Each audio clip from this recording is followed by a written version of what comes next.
In Chinese society, more and more single women are facing difficulties in finding a partner. In one video, a female blogger expressed her concerns, saying she might never get married. At 32, she finds it very difficult to date because most men prefer younger women, and if they can't find one, many would rather stay single than settle. 我可能真的要嫁不出去了。 I might really not get married. I'm already 32. In 8 years, I'll be 40. If I'm still single by 35, I might just give up. I'll surrender to reality.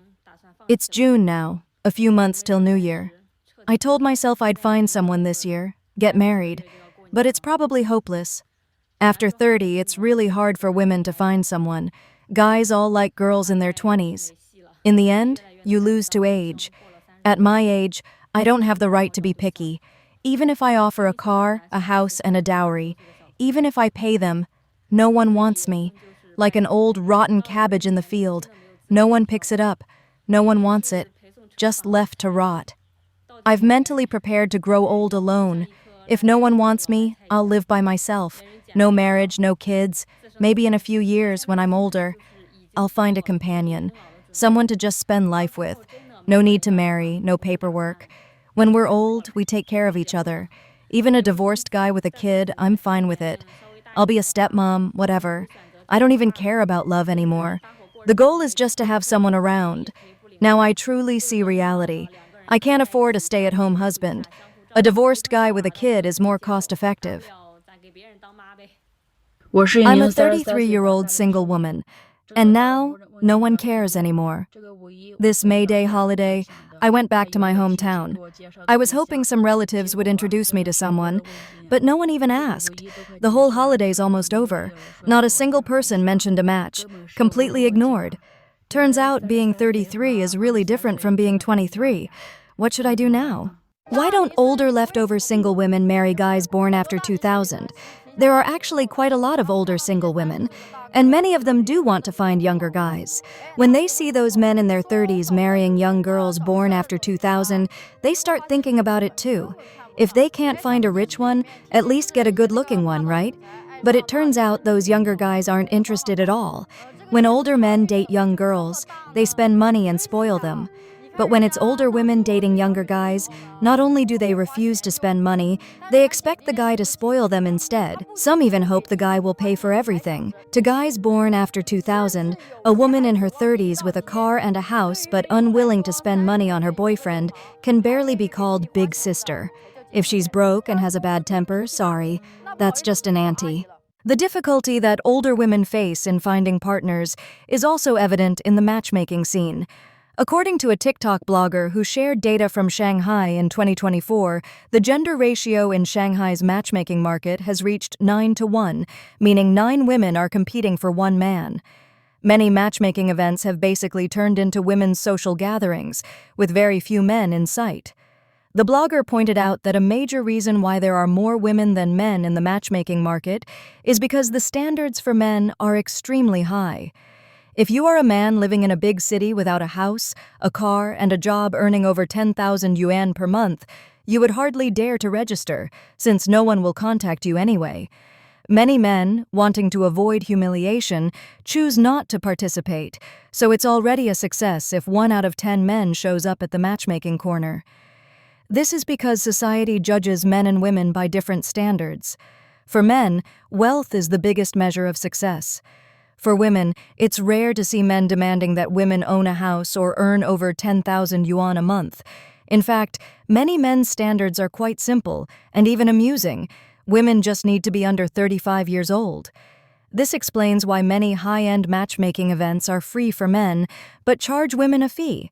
There are simply too many women attending, and without preliminary screening, the process would be unmanageable. On the other hand, since few men actually participate in the matchmaking market, raising the entry barriers only discourages them further. Eventually, the matchmaking events end up being full of women. And then, what can you do? Let's get started. Tell me about yourself. I'm 40 years old. 40? Have you been married before? No, I have a master's degree. I'm now in a mid-level management position in a government office. My annual income is around 200,000 yuan, and I'm a local here. I have both a car and a house. My parents are retired from government jobs too. You don't look 40 at all. You look quite good, and your family background is nice too. What are your requirements for a partner? My requirements are simple, just 9 conditions. 9? Yes, as long as these 9 are met, everything else is fine. First, he must own a school district apartment in Hefei, in the Zhengwu or Binwugu area. No mortgage. It must be fully paid off. And the size must be at least 200 square meters. 200 square meters? Yes. Second, his annual income must be over 800,000 yuan. 800,000?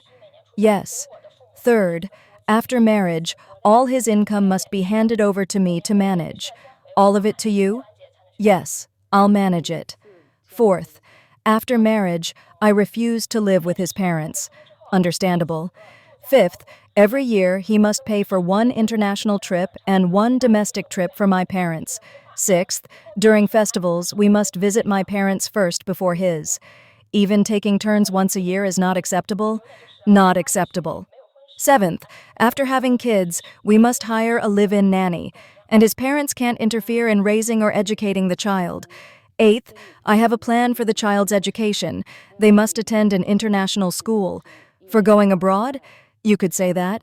And ninth, he must have never been married, no history of cohabitation, and must also have a master's degree like me. A man explained why he doesn't want to get married. He believes that nowadays, marriage is mostly about material things, and a bad marriage could easily turn into a burden. Because of this, he prefers to stay single. If I stay single, I'm fine. If I get married, I might end up poor. Like most 90s kids, I don't want marriage, a house, or a car. I'd rather live freely with my own money. Honestly, it's hard to find a partner I truly admire. If I make 20,000 and she makes 2,000, I'd still have to take care of everything. The house, her feelings, the bills, at that point, it's not a partner, it's another burden. A close friend of mine went through this.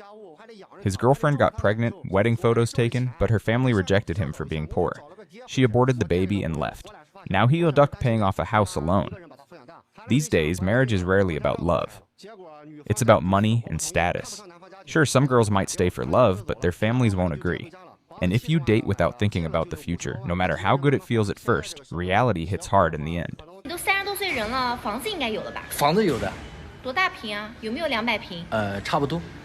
精装修的吗？那肯定精装修的，毛坯房现在谁住啊？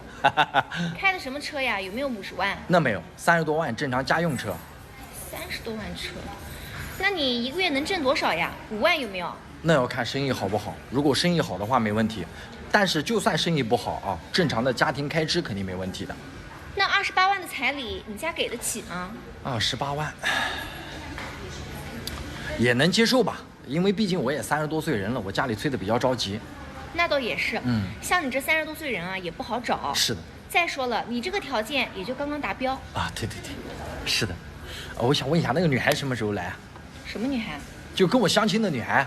就是我呀。你呀？我的妈！我以为你是刘阿姨啊！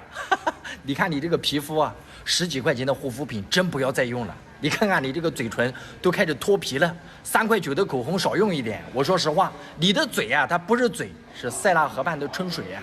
你这人怎么说话呢？怎么说话的？你回去早点睡吧。Recently, there's been a lot of talk about marriage markets in China. In places like Chengdu, the matchmaking corners are filled with women looking for husbands. So much so that they've stopped accepting new female applicants, while the number of men remains scarce. Right now, the ratio of women to men in some matchmaking events is as high as 50 to 1. This is strange because many women claim they're independent and don't need marriage. But in reality, when it comes to actually finding a partner, far more women are actively searching than men. In China today, there are about 110 million single women of marriageable age. Even if half aren't interested in marriage, that still leaves 50 million women competing for a relatively small number of eligible men. And here's the harsh truth. Most of these women have high expectations. A man must own a house, a car, have savings, a high-paying job, and be at least 170 centimeters tall. But statistically, less than 1 million men in China meet these standards. That means 50 women competing for each of these so-called top-tier men. It gets worse. As women get older, their standards shift. From 18 to 23, it's about looks. From 23 to 28, it's a mix of looks and money. After 28, it's mostly about wealth and stability. But many don't realize that those ideal men are either taken or not interested in marriage markets. In big cities, it's mostly women going to matchmaking events while men stay away, knowing they probably won't meet these impossible expectations. Meanwhile, in rural areas, men with less money can still get married by offering a bride price, sometimes 300,000 to 500,000 yuan, without the pressure of buying a house or car.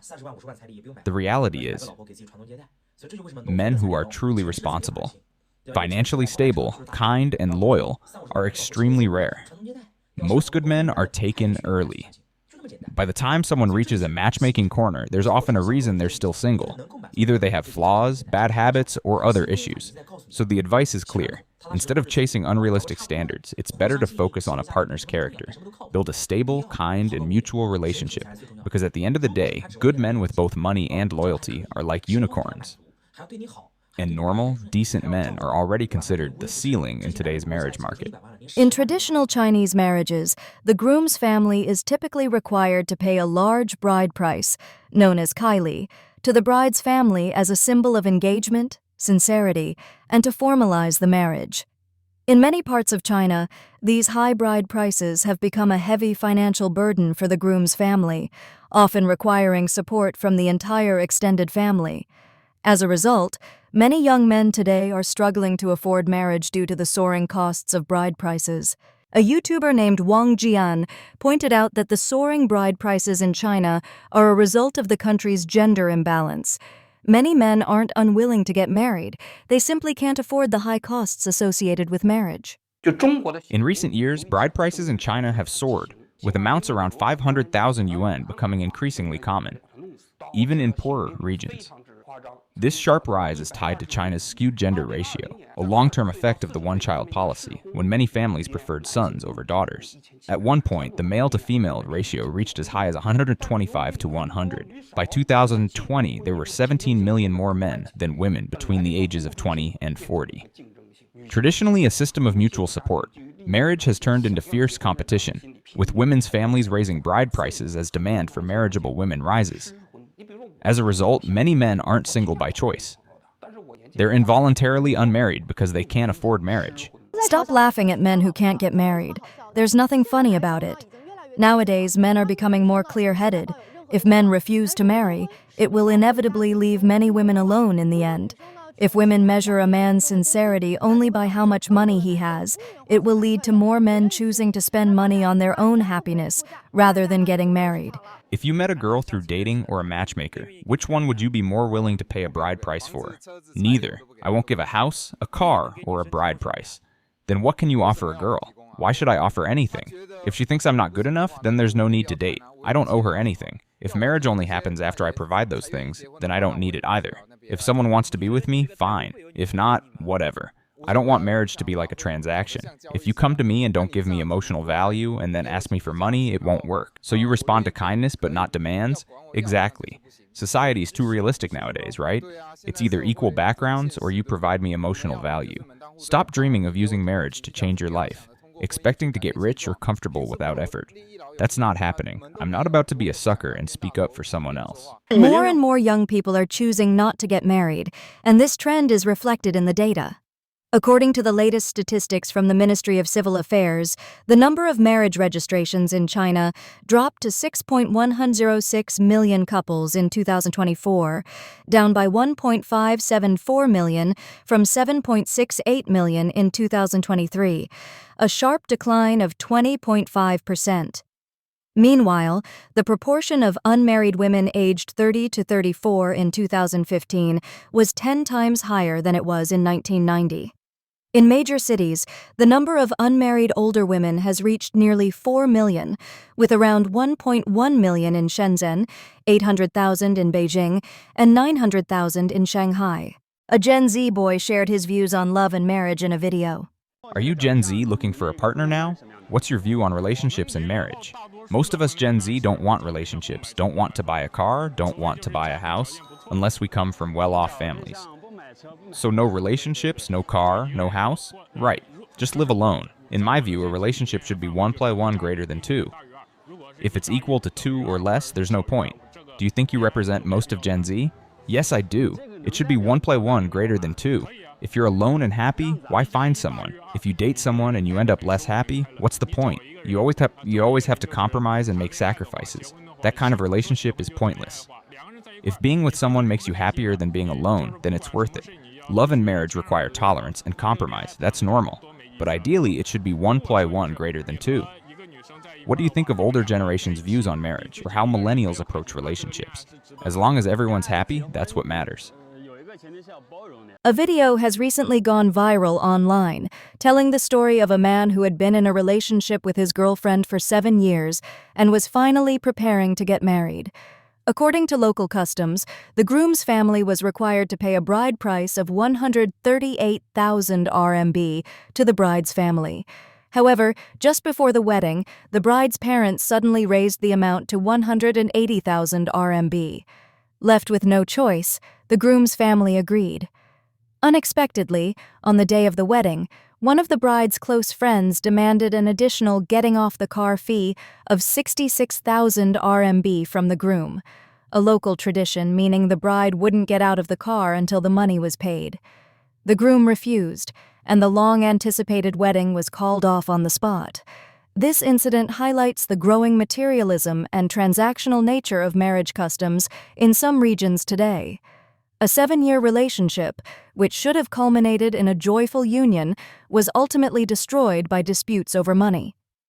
What was meant to be a moment of mutual love and commitment was tainted by escalating financial demands, reflecting a troubling shift in marriage values. When marriage becomes a competition of who can pay more, wins, genuine love and respect are inevitably eroded.